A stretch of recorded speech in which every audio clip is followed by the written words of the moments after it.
1 Coríntios, capítulo 3, de 1 a 9.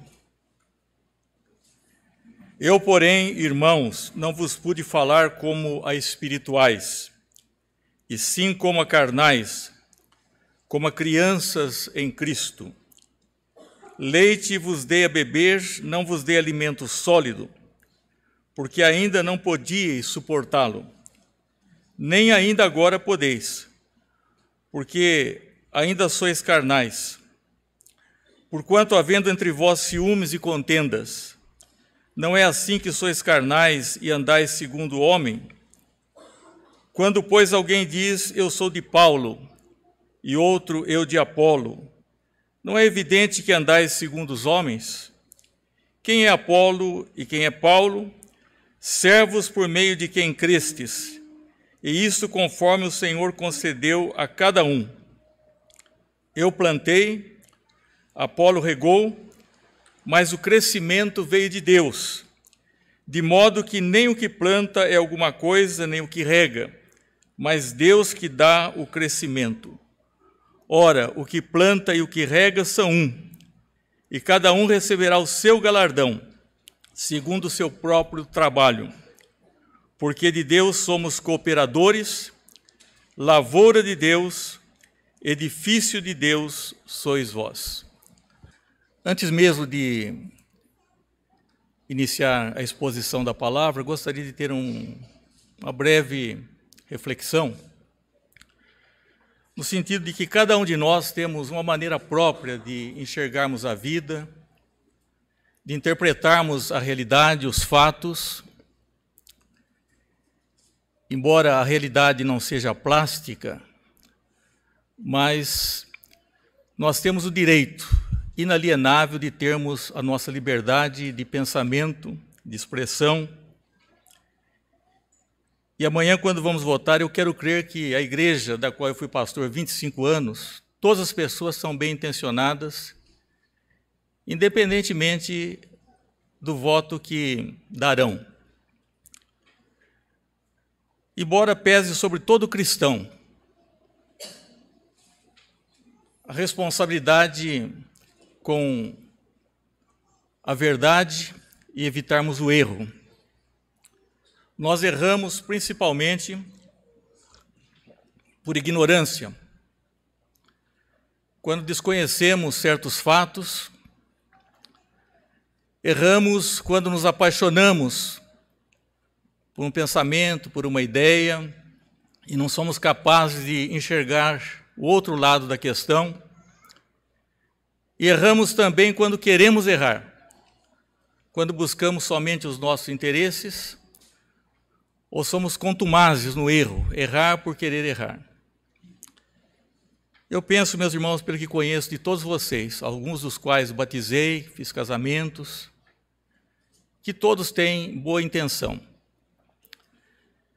Mas amanhã nós temos essa responsabilidade, aliás, temos responsabilidade das nossas palavras, dos nossos atos, quando damos uma procuração, no caso do voto, e devemos pensar na nossa consciência.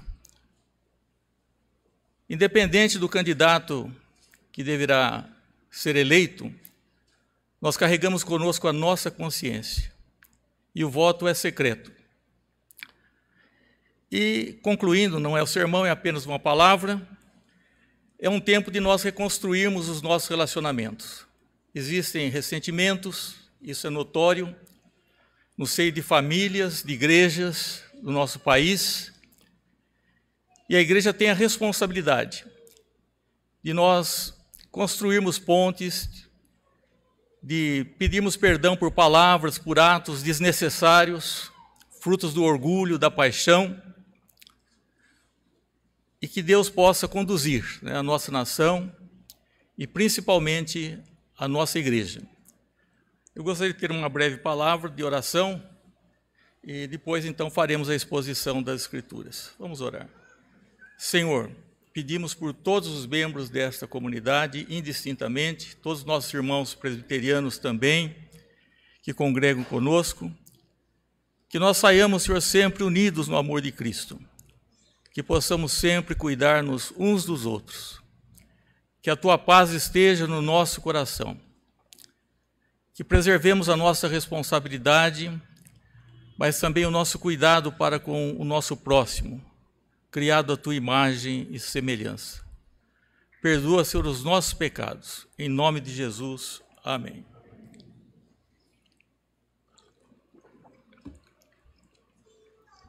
Eu, irmãos, não vos pude falar como a espirituais, e sim como a carnais.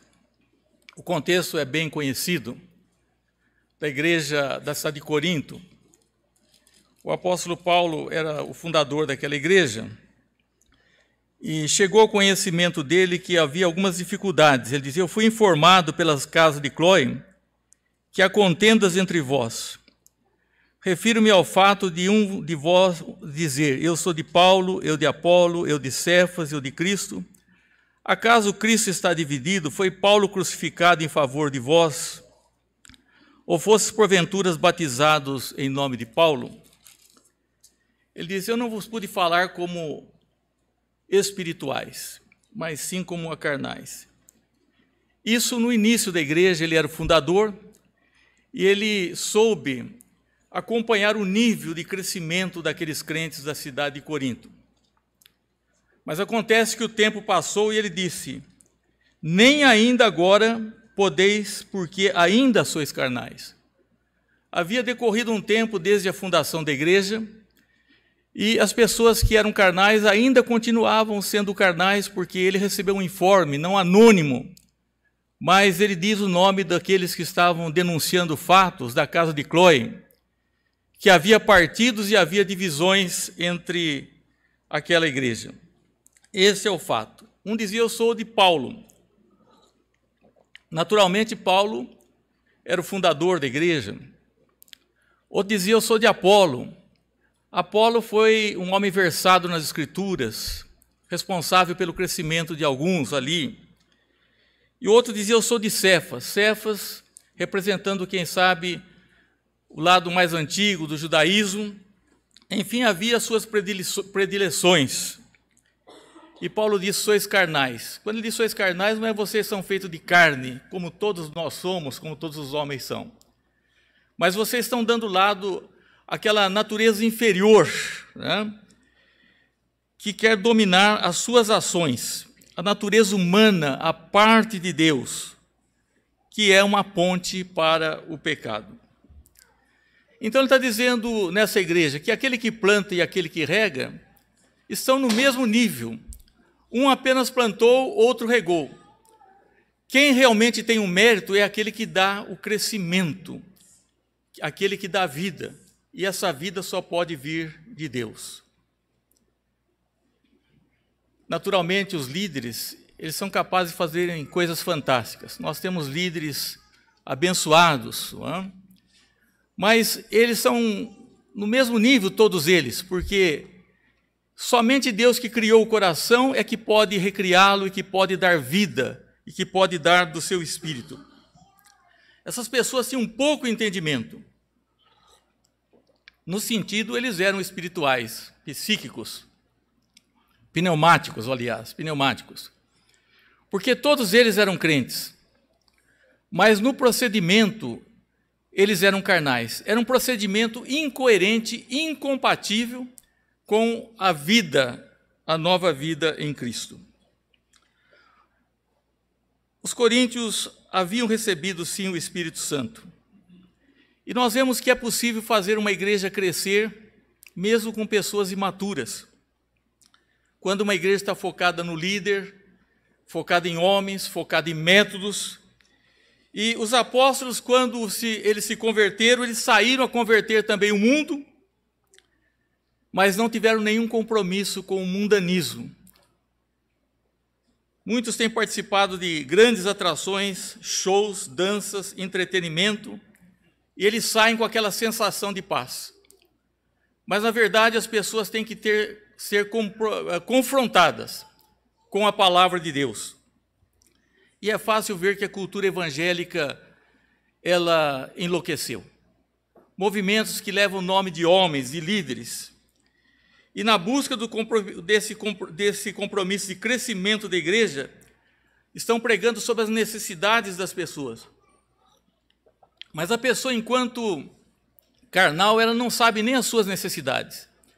O homem nasce confuso, ele vive confuso, acredita em tantas coisas, e a pregação tem sido firmada mais na audiência, para agradar a audiência, que propriamente na mensagem soberana do Evangelho. Lutero já havia colocado o dedo nessa questão com as suas 95 teses.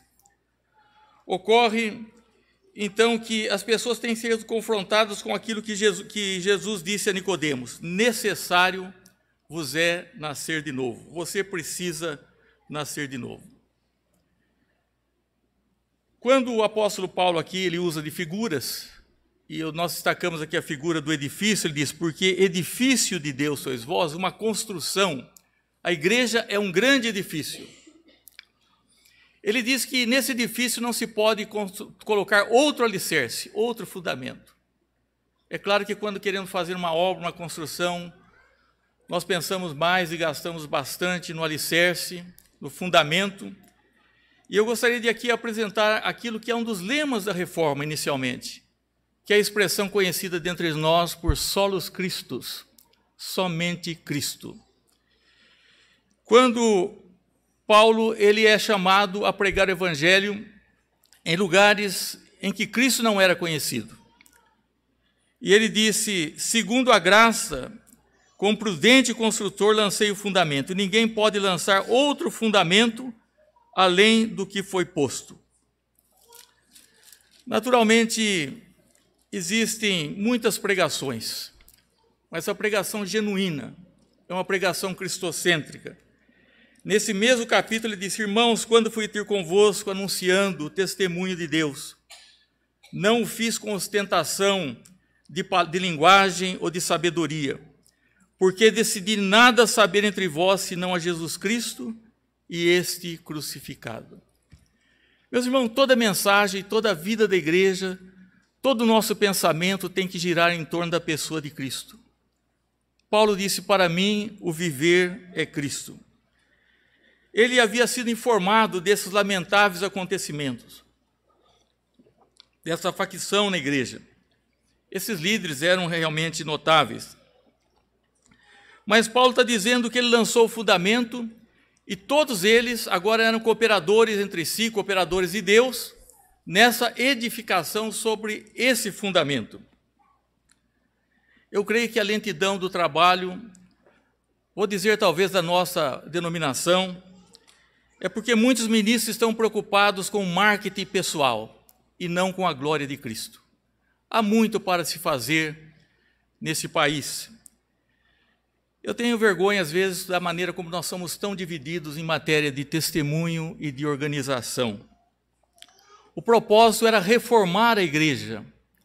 Não era fundar uma igreja, mas reformar a igreja. E esse fundamento é algo inquestionável. Nós encontramos o próprio apóstolo Paulo dizendo: edificado sobre o fundamento dos apóstolos e profetas, sendo ele mesmo, Cristo Jesus, a pedra angular. Cefas, o feliz interlocutor daquele evento lá em Cesareia de Filipos, quando Jesus queria saber e precisava saber o que os homens pensavam a respeito dele, Cefas, o Pedro, teve a bem-aventurança e fez a declaração sobre o fundamento, diz: tu és o Cristo, o Filho do Deus vivo. Não um dos profetas ou um homem qualquer. Isaías também, ele se desprende dessa visão do líder humano quando ele vai ao templo, numa situação de angústia no seu país, quando havia morrido o grande rei Uzias, e ele disse: eu vi o Senhor assentado sobre um alto e sublime trono. E era tão alto e tão sublime que ele vai se afastando, ele vai olhando, e ele vai se sentindo diminuído, pequeno, e então ele vê a sua própria pequenez, a sua miséria, e também vê a grandeza da obra a ser executada. A pessoa que está realmente glorificada aí é o próprio Jesus. Lá no Novo Testamento diz: isso disse Isaías, porque viu a glória dele e falou a seu respeito. O Cristo que nós professamos é aquele que está tão expresso no credo apostólico, que nasceu da Virgem Maria, que padeceu sob o poder de Pôncio Pilatos, que foi crucificado, morto, ressuscitou ao terceiro dia, que está sentado à direita de Deus Pai Todo-Poderoso e que há de vir para julgar os vivos e os mortos. Essa é a pedra fundamental da igreja. É Jesus Cristo. E Paulo, quando fala isso, ele fala da sua experiência pessoal. Não só como um fato doutrinário, mas alguma coisa da qual ele se apropriou. Porque ele encontrou em Cristo pelo menos 3 coisas. Encontrou o perdão dos pecados, pecados passados, presentes e futuros. Encontrou que Deus agora não é um inimigo, mas é seu amigo. Justificado pela fé, temos paz com Deus. Entendeu que Deus estava em Cristo reconciliando o mundo. E Paulo também, além do perdão de pecados, ele encontra força para o presente, também nós encontramos. O mundo é hostil, mas Jesus Cristo está conosco todos os dias. Ele sabe, agora Paulo, que nada nesse mundo pode separá-lo do amor que está em Cristo Jesus. Nem o frio, nem a nudez, nem a fome, nem a espada, nada, nem a morte. E encontra esperança para o futuro. Não tem medo de seguir em frente, porque a morte não é o fim, mas é o prelúdio para a glória maior. E é o dia em que deixamos de pecar. Não posse pecare, não pecaremos jamais a partir do momento da nossa morte. É um dia glorioso para o cristão, e por isso Paulo estava preparado. Eu prefiro partir e estar com Cristo, que me é incomparavelmente melhor. Esse princípio de solos Christus não é uma coisa teórica, é realmente porque é somente através de Cristo. É nele que encontramos o perdão, é nele que encontramos força para viver, é nele que encontramos a nossa esperança, não só nesta vida, mas na hora da nossa morte. E Paulo agora, depois de apresentar Cristo e deixar aqueles líderes de lado, ele agora fala sobre a maneira como devemos construir sobre esse alicerce. Muitos recebiam Paulo com desdém, mas ele havia lançado o alicerce. É risível como as pessoas queriam firmar-se nesses líderes, como muitos hoje querem fundar movimentos a pretexto de falar de Cristo, mas são movimentos facciosos, movimentos que têm donos, facciosos e heréticos. Esses versículos, meus irmãos, falam sobre como construir esse edifício que é a igreja de Deus, que é o privilégio nosso de construirmos. Muitos queriam construir, mas com sabedoria humana. E Paulo está falando aqui que alguns construiriam com materiais perecíveis, palha, feno, madeira. E ele adverte aqueles irmãos para que construíssem com materiais sólidos. Veja, porém, cada um como edifica. Contudo, que se alguém edifica sobre fundamento é ouro, pratas, pedras preciosas, madeira, feno, palha, manifesta se tornará a obra de cada um, pois o dia demonstrará, porque está sendo revelada pelo fogo, a qual seja a obra de cada um, o fogo provará. Nós podemos construir com materiais sólidos nesse edifício. Ou podemos também construir com materiais inferiores. Mas chega o dia em que as nossas obras serão provadas nesse sentido. Aqui não estamos falando das boas obras, mas da maneira como nós estamos trabalhando sobre esse edifício na construção da igreja. Quando o barro é de boa qualidade, eu já vivi em lugar que tinha olaria. Ele dava tijolos muito bons, telhas, mas se eram de qualidade inferior, quando levado ao fogo, ele se esmiuçava. Há muitas coisas que vão derreter porque as pessoas fizeram, quem sabe, bem intencionadas, mas com materiais de boa qualidade, de uma forma inadequada, eles trabalharam e agiram dentro do seio da igreja. O resultado consiste em determinar o que se a pessoa se vai permanecer ou não. Aí a figura do edifício. Muitas vezes as pessoas estão mostrando um evangelho fraco e diluído. Nós, pastores, não estamos aqui para dar conselhos como se ouvem em qualquer aula de psicologia ou palestras de autoajuda. Estamos para falar do cerne da questão. Porque às vezes enfatizamos muito em algumas coisas e há desequilíbrio, não enfatizamos outras. E tudo deve ser feito, então, através de um projeto. Isso é segundo a Escritura. E aqui decorre um princípio da reforma. Sola Escritura, somente a Escritura. Por isso, a Igreja Reformada sempre se reformando. Sempre se reformando. A reforma não pode ser um acontecimento que esteve lá 505 anos atrás, mas ela tem que estar sempre se reformando. Eu sempre comparo a um lápis. Às vezes tem que apontar o lápis, porque a gente vai escrevendo, chega um ponto que não escreve mais. A igreja tem que sempre tirar aquelas casquinhas, aquelas coisas que os homens vão acrescentando, para que possa realmente funcionar. Muitas igrejas deixam de ser igrejas para ser sinagoga de Satanás. E lá nas cartas de Apocalipse, a demonstração diz que Deus pode remover o candeeiro. Mas abusaram do moto da reforma, desse sempre reformando. Porque isso quer dizer cada dia mais perto da Bíblia, cada dia mais perto da Bíblia. Nós, protestantes, adotamos o princípio do livre exame das Escrituras. É um risco, porque isso não nos dá o direito de interpretar errado a Bíblia. Nós temos o privilégio e temos o dever de interpretá-la corretamente. E os reformadores sabiam desse risco. Mas havia também a perspicuidade das Escrituras, isso é, que em matéria de salvação a Bíblia é clara. E eles disseram, compensa correr esse risco, porque é um livro que fala da salvação. Mas é preciso tomar cuidado. Eles se foram cautelosos, fizeram as confissões de fé para que pudesse ajudar a esclarecer muitos pontos. Mas nós não temos o direito de interpretar erroneamente as Escrituras, ou interpretá-la a nosso bel prazer, mas devemos interpretá-la com estudos, com oração e, acima de tudo, com a direção do Espírito Santo.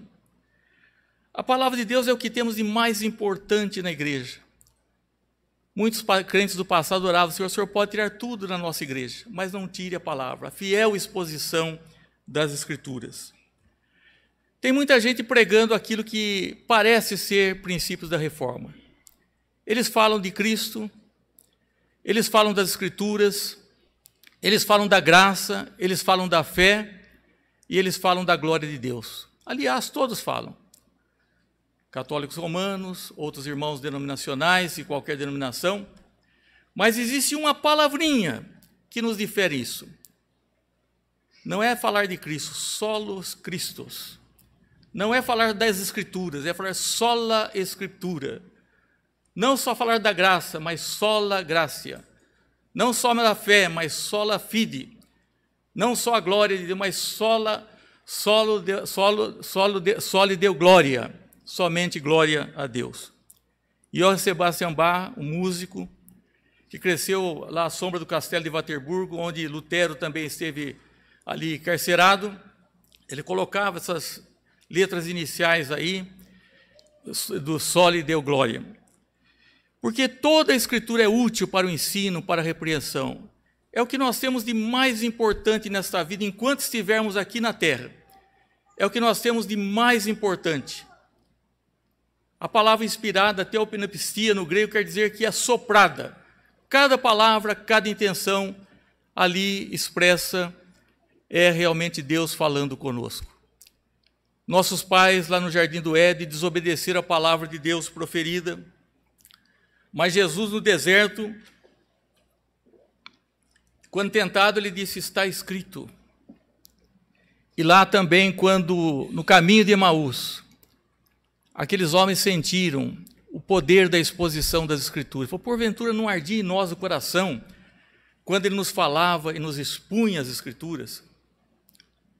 Meus irmãos, as Escrituras é um instrumento do Espírito Santo. O Espírito e palavra andam juntos. Nós não podemos deixar de lado a leitura apropriada das Escrituras. É interessante como os puritanos que fugiram dos seus países por causa de perseguição, expropriação de bens, buscando liberdade religiosa, quando eles ouviram a palavra de Deus, foi como nos dias do rei Josias. E eles choravam, eles diziam: nós temos procurado operar a nossa própria salvação. Nós temos sido idólatras. Porque quando as pessoas não conheciam as Escrituras, todos eles achavam que seriam salvos. Diziam: o máximo que pode acontecer é nós ficarmos um pouco no purgatório, mas depois nós iremos para os céus. Mas quando eles foram confrontados com as Escrituras, foi uma mudança muito grande. E muitos deles vieram depois para a América do Norte em busca de uma nova vida. E também quando a Escritura passou para o vernáculo, para a língua do povo. Havia a Bíblia antes? Sim, havia. Mas o povo desconhecia completamente. Em latim, muitos deram a vida pela tradução das Escrituras no vernáculo. William Tyndale e tantos outros. E viram a justificação pela fé. Qualquer erro, meus irmãos, qualquer engano que encontrarmos nesse mundo, de Satanás, do nosso próprio coração, nós temos uma Bíblia infalível para expor a verdade. Quando a traição, a rejeição, a decepção, a doença e até a própria morte invade a nossa vida, nós temos a certeza absoluta que o consolo, a bem-aventurança e a esperança que esse livro nos oferece por meio de Cristo Jesus são verdadeiras. Devemos agradecer a Deus pelas Escrituras. É lâmpada para os nossos pés, é luz para os nossos caminhos, é mais doce do que o mel, e o destilar dos favos. Esse é um outro princípio. Nós somos do fundamento da reforma que não podemos perder, solos Cristo. Precisamos construir de maneira adequada, não com divisões, com facções. É uma coisa grave quando as pessoas falam mal da igreja, dividem a igreja, criam problemas da igreja, ou querem fazer a igreja à sua própria maneira, e não segundo aquilo que consta da palavra de Deus. E para construir, nós precisamos da força do Espírito Santo. Pela graça sois salvos mediante a fé, mas mesmo a fé não é algo nosso que produzimos, é um dom de Deus. Porque se fosse algo que produzimos, não precisaríamos do Espírito para reavivar os nossos corações.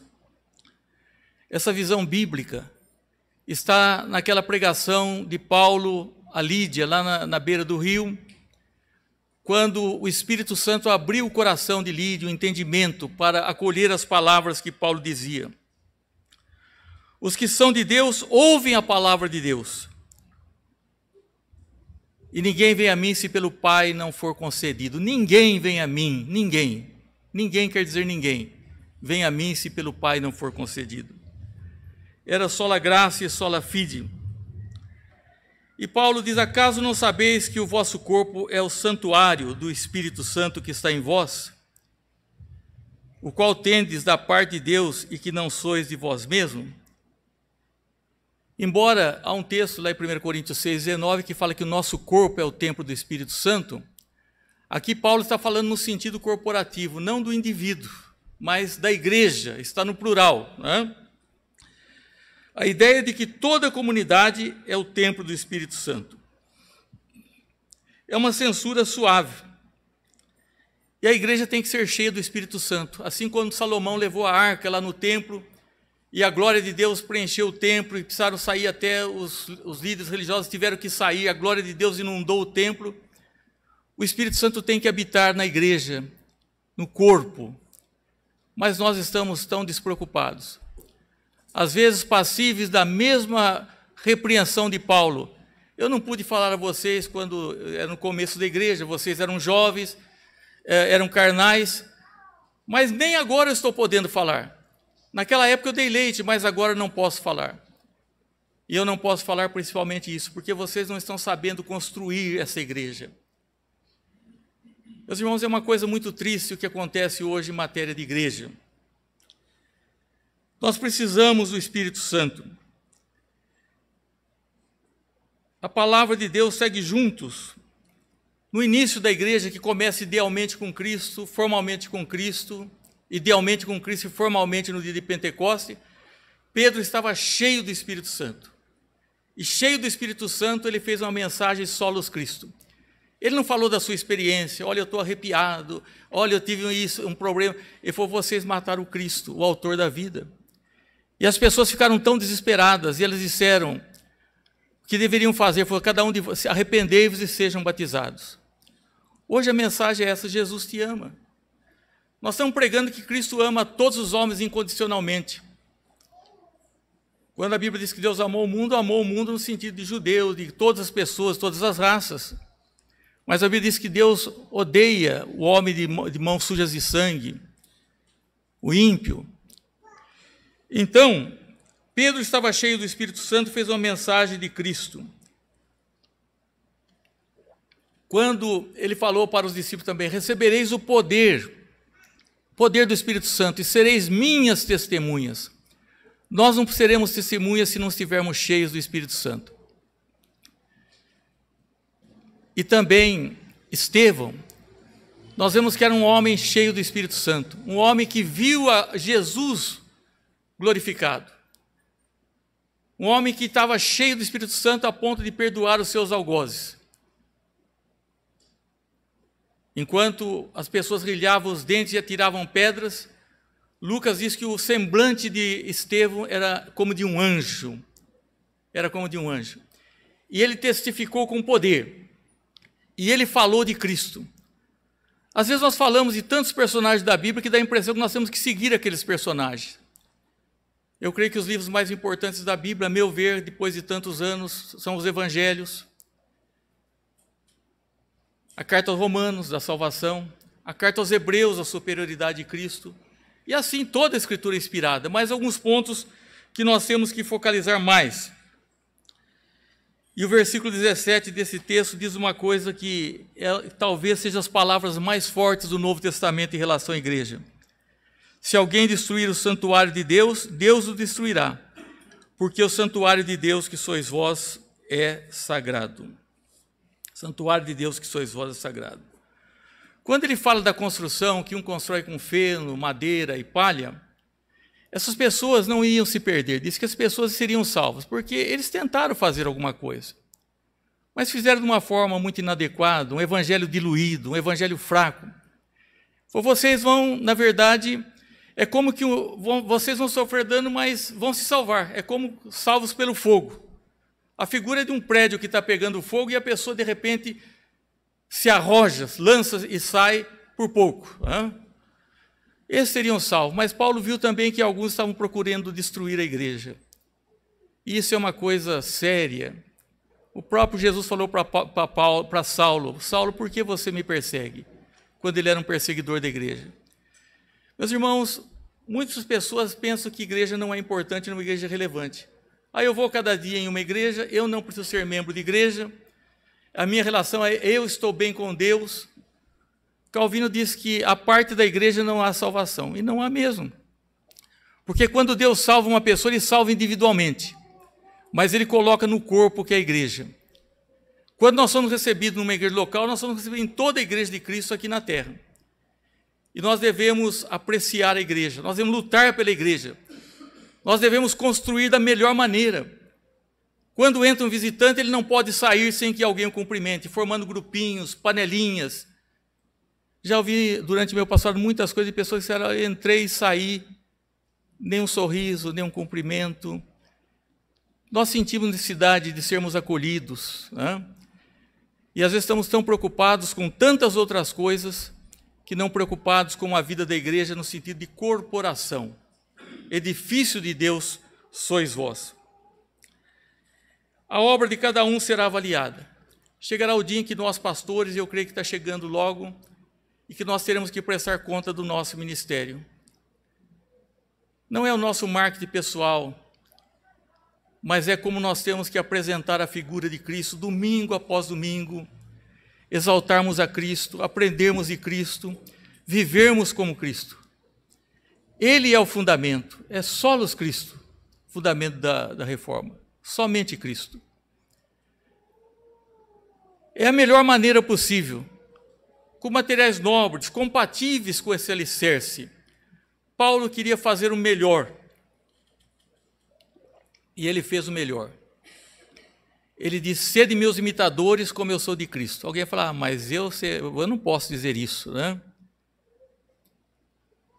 Se você não é imitador de Cristo, você é um idólatra. Porque nós temos que ser realmente imitadores de Cristo. Amá-lo, servi-lo, honrá-lo, engrandecê-lo. E tal ponto aparecermos com Cristo que as pessoas possam sim olhar para nós e dizer assim: eu posso não confiar em matéria de salvação, mas eu tenho aí a sinalização de alguém que realmente serve o Senhor. Como aqueles apóstolos na porta do templo, o paralítico pediu alguma esmola e ele disse: olha para nós. E aquele homem assustou. Nós não temos prata, não temos ouro, mas o que nós temos te damos. Em nome de Cristo, levanta-te e anda. Nós não estamos podendo mais dizer: olha para nós. Inclusive a reforma perdeu o sal. Nós somos de uma nova reforma. Hoje nós estamos pensando que somos uma pátria cristã. Não somos uma pátria cristã. Muitos ainda não entenderam o Evangelho. Eu citei na classe um ponto que vou dizer rapidamente, quando Agostinho fez uma oração, dizendo a Deus: ordenas o que queres, concede-me o que ordenas e ordenas o que queres, concede-me o que ordenas e ordena o que quiseres. E daí um monge chamado Pelágio, no século IV, início do século V, foi: a liberdade humana, onde é que está? Porque Pelágio achava que o pecado original não afetou tanto o ser humano, que a pessoa podia ser perfeita, que a pessoa não precisava da graça de Deus para não errar. E Agostinho disse: não. Agostinho disse: se não tiver a graça de Deus, o homem, ele está realmente perdido, ele precisa da intervenção da graça. Infelizmente, aquela igreja pegou um ponto meio termo, que é o termo que hoje prevalece nas muitas igrejas em geral, que é o semi-pelagianismo. Não, fala, precisa da graça, mas a eu que realmente sou importante. Graças a Deus, mas graças a mim também. Não, meus irmãos, a Bíblia diz que nós estávamos mortos nos nossos delitos e pecados. Estávamos mortos aos delitos e pecados. Ele nos deu vida. Ele nos deu vida. Então, hoje, quando nós sabemos a gravidade do pecado, principalmente nós temos que ir a Cristo. Porque é só nele que encontramos perdão. Só nele que encontramos força para viver. Só nele que nós temos esperança. É claro que as pessoas se iludem com movimentos e multidões. Quando a primeira multiplicação dos pães, vieram ali as pessoas, se saciaram, depois eles foram lá outra vez e queriam seguir a Jesus. Eu falei: eu sei porque vocês estão aqui. Vocês comeram do pão, vocês se saciaram, vocês querem uma outra refeição. Se vocês não comerem da minha carne e do meu sangue. Pedro falou: mas esse discurso é muito duro, não vai juntar ninguém, porque a multidão está à cata disso, dos seus problemas, não do Evangelho. Mas é preferível, meus irmãos, 11, 12 homens que são colunas verdadeiros de Deus do que uma multidão de consumidores da fé. E esses movimentos da reforma, principalmente, somente Cristo, somente a graça, somente a fé, somente a Escritura, e toda a glória seja ao lado a Deus. Nós apreciamos os homens na medida em que eles são fiéis a Deus, mas não exaltamos nenhum líder. Hoje muitas pessoas estão à cata de líderes. Eles pensam que quando vão na sua igreja, que não pode apresentar tanto o que nós temos aqui, que hoje está maravilhoso, sempre esteve, hoje está maravilhoso. Eles pensam que não pode adorar a Deus e cultuar a Deus. Eu, meus irmãos, aprendi como menino, e ainda quando católico, a ir nessas igrejas de São Carlos, e para mim todas elas, naquele entendimento, eram uma casa de Deus, de oração. Então, o que precisa realmente, o que é importante é a presença de Deus. É claro que nós alegramos com a música, com tudo aquilo que são talentos, que são dons de Deus, mas, na verdade, a grande atração da igreja é Jesus. Se não tiver Jesus, é como aconteceu lá com Isaac. Ele falou: pai, nós temos o fogo, nós temos o cutelo, havia lenha. Falei: mas onde está o cordeiro para o holocausto? Uma igreja pode ter todas as coisas, mas se ela não tiver Cristo, como Paulo falou, Cristo crucificado, então ela não tem nada. Porque é só nele, é em Jesus, que nós temos o perdão dos pecados, que nós temos força para viver nesse mundo difícil. E é nele que nós temos a esperança, nesta vida e para sempre. Que Deus os abençoe.